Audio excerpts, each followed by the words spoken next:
કહેવત છે, સભામાં છોરું અને વારમાં વછેરું. શું આવી કહેવત છે, સભામાં છોરું અને વારમાં વછેરું. ઘોડાનું વછેરું ભેગું હોય અને જો બહાર નીકળ્યો હોય, લડાઈ કરવા નીકળ્યો હોય, તો એ મારે છૂટકો. કારણ કે ઓલું ઘોડું ક્યાં હોય? વછેરામાં જ પડ્યું હોય. એટલે ઓલા સ્વારને મરાવે અને સભામાં છોરું, સભામાં ખોરામાં છોકરું લઈને બે કથા સાંભળવા દે જ નહીં. ખેંચમ ખેંચ જ કરે. ઘડી તમારો મોબાઈલ ખેંચી લે, ઘડી તમારું શર્ટ ખેંચી લે, ઘડી તમને આયા લીખોડા પર આવે, ઘડી તમારા વાળ ખેંચે. આકડું બે જ નહીં. સભામાં છોરું અને વારમાં વછેરું. એટલે મહારાજે દ્રષ્ટાંત આપ્યું, બાળક કેવું છે, આ મન કેવું છે, તો બાળક જેવું. ચોથું કીધું, બાળકને રમાડના. 80 વર્ષના ડોહા હોય પણ બાળકને ખોળામાં રમાડતા હોય તો એના જેવું થવું પડે. બાળકના જેવું થવું પડે. એ શાંતિથી બેહી કે ભલે 80 વર્ષના ઘરડા છે પણ એ શાંતિથી બેસી શકે નહીં. એટલે મહારાજ કહે છે કે મન આવું છે. વળી એટલા માટે મહારાજે કીધું અહીંયા એકાગ્ર નૈવ. અહીં શ્લોકમાં એવકાર મૂક્યો છે. એકાગ્ર એવ. એકાગ્ર નૈવ એટલે એકાગ્રપણે એવ એ શબ્દ મૂક્યો. તે પણ મનની એકાગ્રતા દુર્લભ છે એમ મહારાજ જણાવે છે.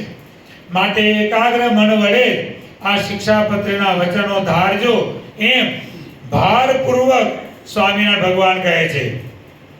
જેથી તરત જ જીવનમાં ઉતરે, વર્તનમાં આવે અને સર્વે પરમ સુખ્યા થાય.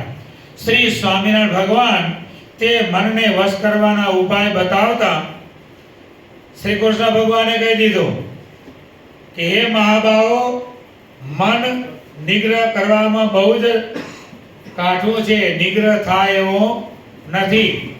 ત્યારે સ્વામિનારાયણ ભગવાન કહે છે કે મન વશ થાય ખરું, મનને પણ વશ કરી શકાય ખરું. ત્યાં ના પાડી દીધી, પણ અહીંયા સ્વામિનારાયણ ભગવાને કહી દીધું મનને વશ કરી શકાય. મનને વશ કરવાનો ઉપાય બતાવતા સ્વામિનારાયણ ભગવાન ગઢડા પ્રથમ પ્રકરણના 38મા વચનામૃતમાં કહે છે કે મન છે તે જગતની વાસનાએ કરીને વસાણો છે. જેમ ફૂલે કરીને તિલ વસાય છે, તેમ મનને ભગવાનના જે ચરિત્ર તેનું જે મહિમાએ સહિત નિત્ય સ્મરણ તે રૂપ ફૂલને વિશે વાસવું અને ભગવાનના ચરિત્ર રૂપ ઝાડને વિશે મનને ગૂંચવી મેળવું. જેમ ફૂલે કરીને તિલ વસાય છે, તેમ ભગવાનના ચરિત્ર રૂપી સ્મરણ કરીને મનને વાસવું. ફૂલે કરીને તિલ વસાય છે એટલે ખબર છે? આ તમે બધા તેલ નાખો છો, એ શેનું તેલ વાપરો? કોઈ મોગરાનું વાપરે, કોઈ ગુલાબનું વાપરે, કોઈ કેવડાનું વાપરે, કોઈ જુઈનું વાપરે. તેલ ઉપર જેનું તેલ હોય એ ફૂલ બાટલી ઉપર ચિતરેલું હોય, બરોબર ને? તો તેલ શું ફૂલમાંથી નીકળ્યું હતું? ફૂલમાંથી તેલ નીકળે? કોઈ પણ ફૂલ લાવો, ફૂલમાંથી તેલ નીકળે? ત્યારે જે તેલવાળી વસ્તુ છે, શીંગ અથવા તો તલ, તિલ એટલે તલ, જે ફૂલે કરીને તિલ વસાય છે શબ્દ લખ્યો, તિલ એટલે તલ વસાય છે. ફૂલે કરીને તલ વસાય છે એટલે આ તેલ જે કાઢવાનું હોય છે, જેનું તેલ કાઢવાનું હોય એ વસ્તુ, ધારો કે શીંગ હોય કે તલ હોય, મોટો હોજ હોય અથવા તો કોઠી હોય, જે હોય તે, એમાં એક થર તલનો કરે, પછી એની ઉપર જેનું તેલ કરવું હોય, ગુલાબનું કરવું હોય તો ગુલાબના ફૂલ પાથરી દે, પછી વળી પાછો ઉપર તલ નાખે, વળી પાછા ગુલાબના ફૂલ નાખે, વળી પાછા તલ નાખે, અને આવી રીતે કોઠીમાં એ બધું જ ભરી અને 10 દાડા 15 દાડા મહિનો જેવું તેલ એમને એમ રહેવા દે. પછી એ ફૂલની વાસ શેમાં બેસી જાય? તલમાં બેસી જાય, અને પછી એને પી લે. એટલે શેનું તેલ નીકળ્યું? ફૂલ તો આ તેલ તો તલનું નીકળ્યું, પણ કહેવાનું શેનું? ગુલાબનું. એટલે મહારાજે કીધું જેમ ફૂલે કરીને તિલ વસાય છે એટલે સુગંધીમાન થાય છે, જેમ ફૂલે કરીને તલ સુગંધીમાન થાય છે, તેમ ભગવાનના ચરિત્ર રૂપી ફૂલને વિશે આપણા મનને વાસવું, કહેતા ચરિત્ર રૂપી જે ફૂલ તેની સુગંધ આપણા મનમાં ભરી દેવી. એટલે મહારાજે 38મા વચનામૃતમાં કીધું કે ભગવાનના ચરિત્ર તેનું જ મહિમાએ સહિત નિત્ય સ્મરણ તે રૂપ ફૂલને વિશે મનને વાસવું. કયા ફૂલ છે? ભગવાનના ચરિત્ર રૂપી એનું જે સ્મરણ તે રૂપી ફૂલ. હવે આપણે વિચાર કરીએ કે આપણે સત્સંગ થયા કેટલા વર્ષો થઈ ગયા. હવે ભગવાનના ચરિત્ર એક દિવસના સંભાળવા માંડીએ તો પણ એનો પાર આવે નહીં. આવે સવારથી સાંજ સુધીના ભગવાનની લીલા આપણે સંભાળીએ તો પણ એનો પાર આવે નહીં. તો પછી કેટલા વર્ષો થયા સત્સંગ કરતા હોઈએ તો એટલા રોજે રોજ ભગવાનની બાપાની સાંઈ બાપાની લીલાઓ જોઈ હોય અને એને સંભાળવા માંડીએ તો એનો પાર આવે. અને એ લીલામાં મનને ગૂંચવી મેલીએ પછી મન બીજે કંઈ દોડે ખરું? તો શું થયું? મન વશ થઈ ગયું. શું થયું? મન માયામાંથી નીકળી ગયું અને ભગવાનમાં જોડાઈ ગયું, એટલે મન વશ થઈ ગયું. આજ મનને વશ કરવાની કિમિયો છે. મનને વશ કરવું એટલે માયામાંથી તોડી અને ભગવાનમાં જોડવું. સંકલ્પ કરવા એ મનનું કામ છે. મન સંકલ્પ કર્યા જ કરવાનું છે, એનું કામ છે. પણ એ સંકલ્પમાં ફેરવી નાખવાનું. માયાના સંકલ્પ કરતા હોય તેમાંથી ભગવાનના સંકલ્પમાં જોડી દેવું. મનને એકાગ્ર કરવાનો આ કિમ્યો. જે યોગ દિવસ આવે અને બધા યોગ સાધના આસનો તમે કરવા માંડો. હવાના પોરમાં કોઈ પણ વ્યક્તિ કોઈ પણ પ્રકારના યોગાસનો કરવા માંડશે એટલે પહેલું શું કરશે? બોલો, સીધા આસનો ચાલુ કરી દેશે? ના, પહેલું શું કરશે? પ્રાણાયામ કરશે. શું કરશે? પ્રાણાયામ કરશે. પ્રાણાયામ શેના માટે કરવાનો છે? મનની એકાગ્ર માટે. પ્રાણાયામ કરવાનું કારણ બીજું કોઈ જ નથી. મનને એકાગ્ર કરવા માટે જ પ્રાણાયામ છે. તો આપણને સાંઈ બાપા પ્રાણાયામ શીખવ્યો મનને એકાગ્ર કરવા માટે. કાંઈ જ નહીં કરવાનું. નાભીમાંથી સ્વામિનારાયણ બાપા સાંઈ બાપા મંત્રનો જાપ કરો, તમારો પ્રાણાયામ આવી ગયો.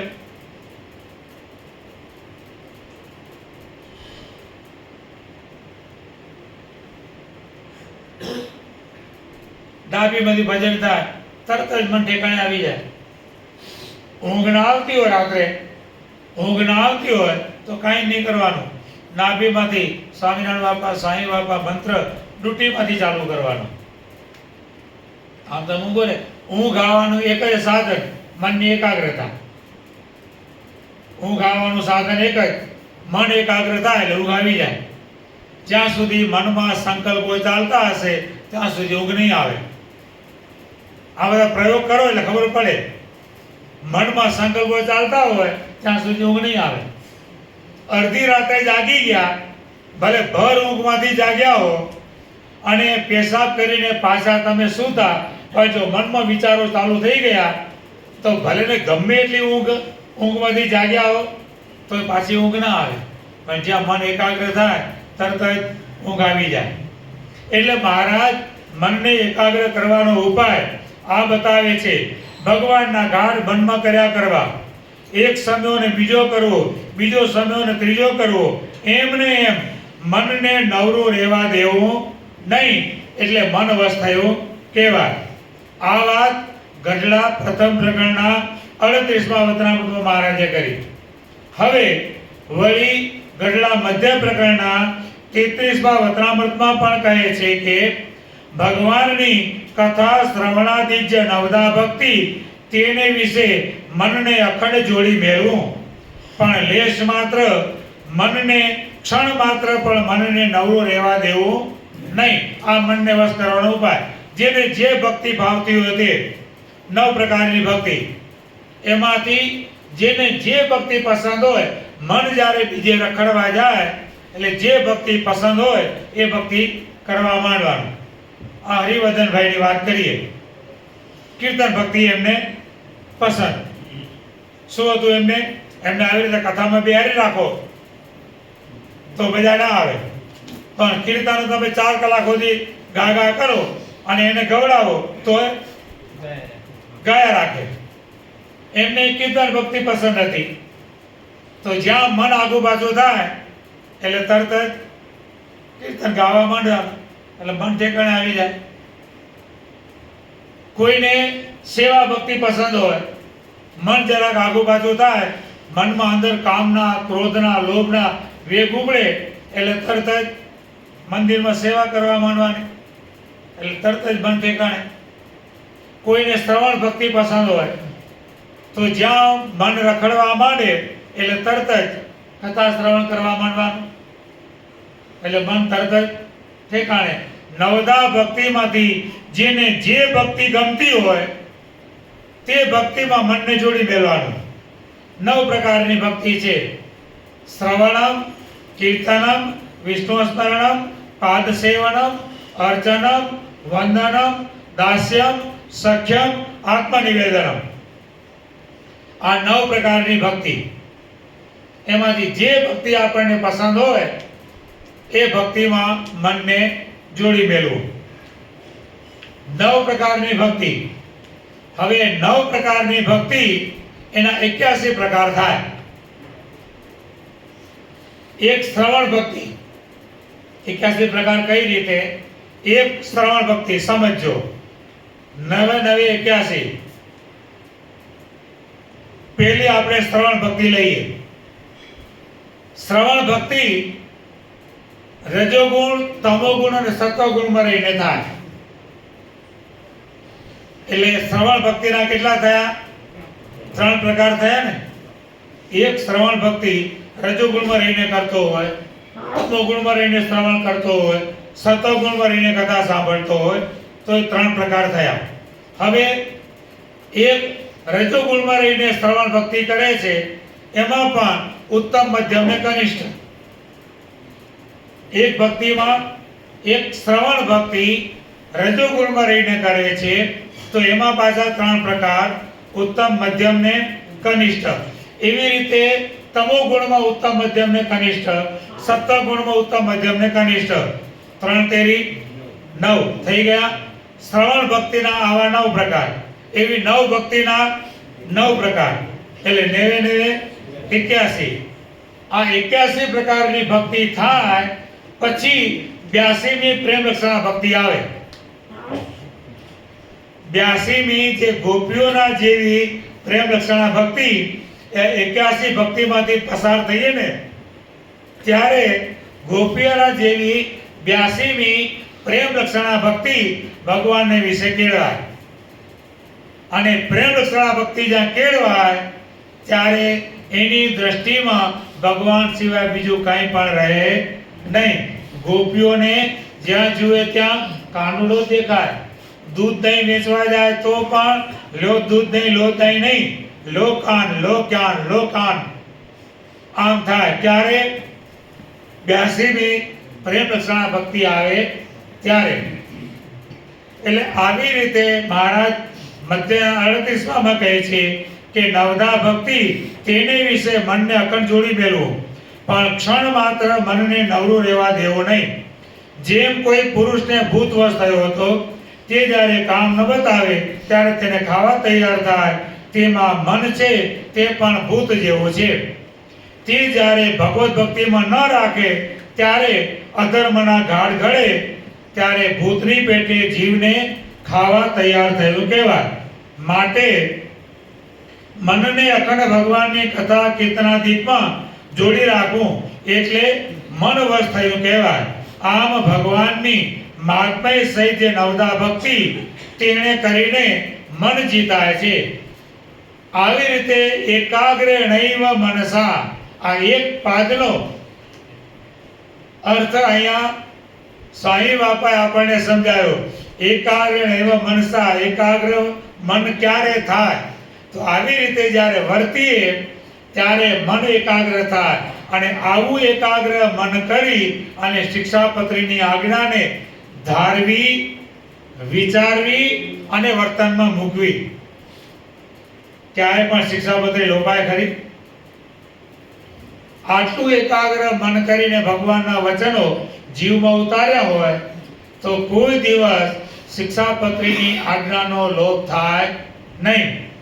માટે આત્યંતિક મોક્ષરૂપી મહા મોટા ફળને આપવા વાળા તથા અનેક સત્શાસ્ત્રોમાં પ્રમાણભૂત એવા આ શિક્ષાપત્રી લેખના અર્થો છે તે સર્વ જીવ હિતાવ અર્થો સર્વ મુમુક્ષુઓએ એકાગ્ર મન વડે કરીને ધારવા, વિચારવા અને વર્તનમાં મૂકવા.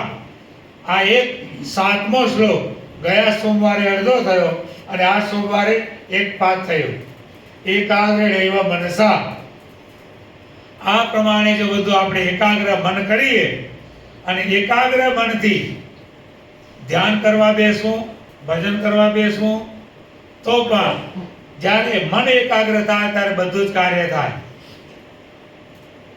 આ ત્રાટક શેનાથી થાય છે? કો એકાગ્ર મનથી. આપણે કદાચ કોઈ આમાં જોયા હોય, આપણે મુંબઈમાં મહેન્દ્રભાઈ ઘનશ્યામભાઈ છે ને,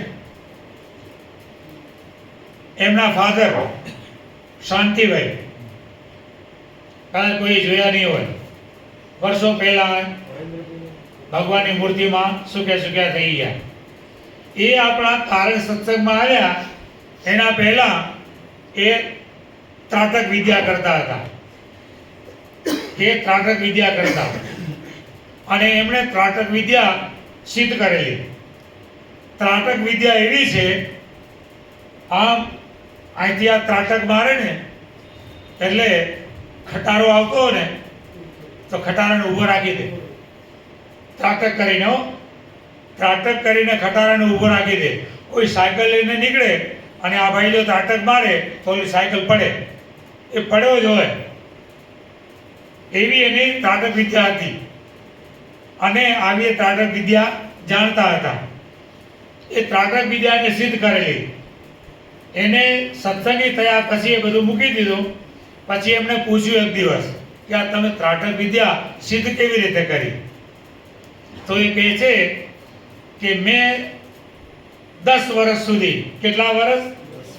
10 વર્ષ સુધી મારી દ્રષ્ટિને એકાગ્ર કરવાનો પ્રયત્ન કર્યો. ગમે ત્યાં બેઠો, દિવસમાં 3, 4, 5 કલાક સુધી એક દ્રષ્ટિ રાખો. મટકો નહીં મારવાનો. શું કરવાનું? મટકો નહીં મારવાનો. આપણે 1 મિનિટ આપણે જોઈ શકતા નથી. એ આંખમાંથી તો પાણીના રેલા ચાલવા માંડે.